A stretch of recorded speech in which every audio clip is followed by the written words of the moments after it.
Hi ಎಲ್ರಿಗೂ ನಮಸ್ಕಾರ. ನಾನು ನಿಮ್ಮ ನಯನ ಸಿದ್ದೇಶ್. ವೆಲ್ಕಮ್ ಬ್ಯಾಕ್ ನಮ್ಮ ಯೂಟ್ಯೂಬ್ ಚಾನಲ್. ಎಲ್ಲರೂ ಹೇಗಿದ್ದೀರಾ? ನಾವು ತುಂಬ ಚೆನ್ನಾಗಿದ್ದೀವಿ. ನೀವು ಚೆನ್ನಾಗಿದ್ದೀರಾ ಅಂತ ಭಾವಿಸ್ತೀನಿ. ಯಾರೆಲ್ಲ ಫಸ್ಟ್ ಟೈಮ್ ವಿಡಿಯೋ ನೋಡ್ತಾ ಇದ್ದೀರಾ ದಯವಿಟ್ಟು ಸಬ್ಸ್ಕ್ರೈಬ್ ಮಾಡಿ, ಶೇರ್ ಮಾಡಿ, ಕಾಮೆಂಟ್ ಮಾಡಿ, ಲೈಕ್ ಮಾಡಿ. ಇವತ್ತು ಸ್ಪೆಷಲ್ ಏನಪ್ಪ ಅಂದರೆ ಉದ್ದಿನ ವಡೆ ಮಾಡ್ತಾ ಇದ್ದೀನಿ. ನೋಡಿ ನಿಮಗೆ ತೋರಿಸ್ತಾ ಇದ್ದೀನಿ. ಫಸ್ಟಿಗೆ ನಾನು ಉದ್ದಿನಬೇಳೆ ನೈಟ್ ಪೂರ್ತಿ ನೆನಾಕಿದ್ದೆ, ನೆನೆಸ್ಬಿಟ್ಟು ಇಟ್ಟಿದ್ದೆ. ಒಂದು ನೈಟ್ ಪೂರ್ತಿ ಇದನ್ನು ನೆನಾಕಿ ಇವಾಗ ಬೆಳಿಗ್ಗೆ ನಾನು ಮಾರ್ನಿಂಗು ರುಬ್ತಾ ಇದ್ದೀನಿ. ನೋಡಿ ಇದನ್ನು ಮಿಕ್ಸಿಗೆ ಹಾಕ್ಬೇಕು. ಜಾಸ್ತಿ ನೀರು ಹಾಕ್ಬಾರ್ದು, ಇದು ಸ್ವಲ್ಪ ಗಟ್ಟಿನೇ ಇರಬೇಕು, ಇಲ್ಲಾಂದರೆ ವಡೆ ಮಾಡೋಕ್ಕೆ ಬರೋಲ್ಲ ನೀರು ಆಗ್ಬಿಟ್ರೆ. ಅದಕ್ಕೆ ಆದಷ್ಟು ಗಟ್ಟಿಗೆ ಇದನ್ನು ಗ್ರೈಂಡ್ ಮಾಡ್ಕೋಬೇಕು. ಸೊ ಇವಾಗ ನಾನಿಲ್ಲಿ ನೋಡಿ ರುಬ್ತಾ ಇದ್ದೀನಿ. ನೋಡಿ ಇಲ್ಲಿ ಈ ರೀತಿ ಆಗಿದೆ. ಇದು ಏನಂದರೆ ಸ್ವಲ್ಪ ಗಟ್ಟಿ ಆಗಿಲ್ಲ, ಇದು ಸ್ವಲ್ಪ ನೀರಾಗಿದೆ. ಈ ರೀತಿ ಆದ್ರೂ ಸ್ವಲ್ಪ ಕಷ್ಟನೇ ವಡೆ ಮಾಡೋದು, ಯಾಕೆಂದರೆ ಇಷ್ಟು ತೆಳ್ಳಗಾಗಬಾರ್ದು ಇದು.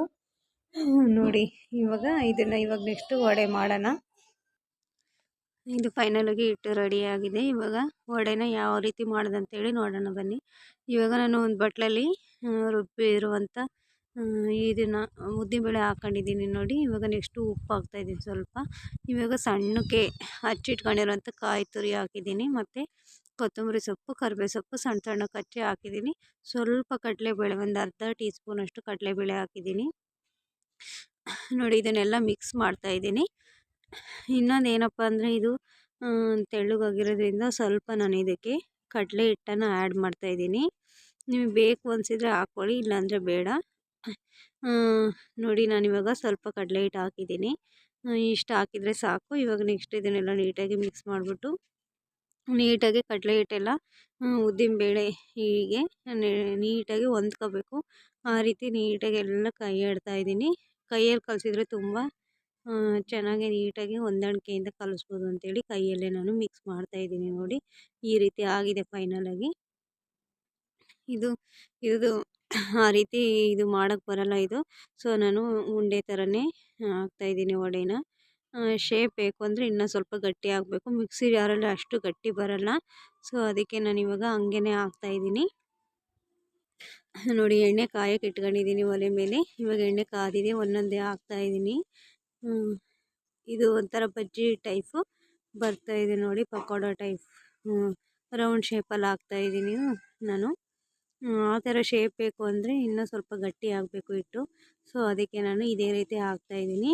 ಅದೇ ಥರ ಬೇಕು ಅಂತೇನು ಹಂಗೆ ಮಾಡೋಕ್ಕೋದ್ರೆ ಆಗಲ್ಲಲ್ವ, ಅದಕ್ಕೆ ಸೊ ನಾನು ಈ ರೀತಿ ಮಾಡ್ತಾಯಿದ್ದೀನಿ. ನೋಡಿ ಫೈನಲಾಗಿ ನಾನು ಎಲ್ಲ ವಡೆ ಹಿಟ್ಟನ್ನು ಇದರಲ್ಲಿ ಹಾಕಿದ್ದೀನಿ. ನೋಡಿ ಈ ರೀತಿ ಬಂದಿದ್ದಾವೆ. ನೋಡಿ ಇಷ್ಟ ಆದ್ರೇ ಸಾಕು. ಒಂದು 100 ಗ್ರಾಮು ಉದ್ದಿನಬೇಳೆಯಲ್ಲಿ ಇಷ್ಟೊಂದು ಬಜ್ಜಿ ವಡೆ ಆಗ್ತಾಯಿದ್ದಾವೆ. ನೋಡಿ ನಾವು ಹೋಟೆಲಲ್ಲಿ ತಿನ್ನಬೇಕು ಅಂದರೆ 10 ರೂಪಾಯಿಗೊಂದು 5 ರೂಪಾಯಿಗೊಂದು ಅಂತ ಹೇಳ್ತಾರೆ.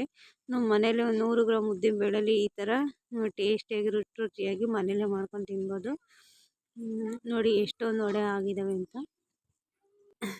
ನೋಡಿ ಫೈನಲಾಗಿ ನಾನು ಎಲ್ಲ ವಡೆನೂ ಕರೆದು ಇಟ್ಕೊಂಡಿದ್ದೀನಿ. ನೋಡಿ ಯಾವ ರೀತಿ ಬಂದಿದೆ ಅಂತ.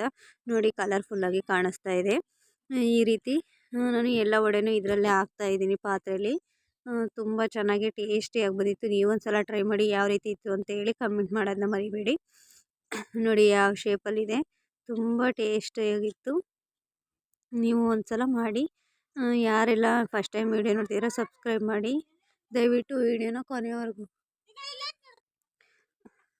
ನಮ್ಮ ಮನೇಲಂತೂ ಎಲ್ಲ ಇಷ್ಟಪಟ್ಟು ತಿಂದರು. ನಾನಿವತ್ತು ವಡೆ ಮತ್ತು ವಡೆ ಜೊತೆಗೆ ದೋಸೆ ಪಡ್ಡು ಎಲ್ಲ ಮಾಡಿದ್ದೆ. ಸೊ ನಾವು ಲಾಸ್ಟಿಗೆ ಇದಕ್ಕೆ ಸ್ವಲ್ಪ ಕಾಯಿ ಚಟ್ನಿ ಮಾಡಿಬಿಟ್ಟು, ಕಾಯಿ ಚಟ್ನಿ ಅಥವಾ ಪುದೀನ ಚಟ್ನಿ ಯಾವ ಚಟ್ನಿ ಆದ್ರೂ ಇದಕ್ಕೆ ತುಂಬ ಟೇಸ್ಟಿಯಾಗಿ ತಿನ್ನೋಕ್ಕೆ ಚೆನ್ನಾಗಿರುತ್ತೆ. ನೋಡಿ ಎಷ್ಟೊಂದು ಆಗಿದೆ ಅಂತೇಳಿ. ಫೈನಲಾಗಿ ನಾನು ಇದನ್ನು ಚಟ್ನಿ ಜೊತೆಗೆ ಸರ್ವ್ ಮಾಡ್ಕೊತಿದ್ದೆ. ತುಂಬ ಟೇಸ್ಟಿಯಾಗಿ ಬಂದಿತ್ತು. ಸೊ ನೀವು ಟ್ರೈ ಮಾಡಿ. ನಾಳೆ ವೀಡಿಯೋದಲ್ಲಿ ಸಿಗೋಣ friends. Bye bye, love you all. ವೀಡಿಯೋನ ಕೊನೆವರೆಗೂ ಸ್ಕಿಪ್ ಮಾಡಿದೆ ನೋಡಿ ಫ್ರೆಂಡ್ಸ್, ಪ್ಲೀಸ್.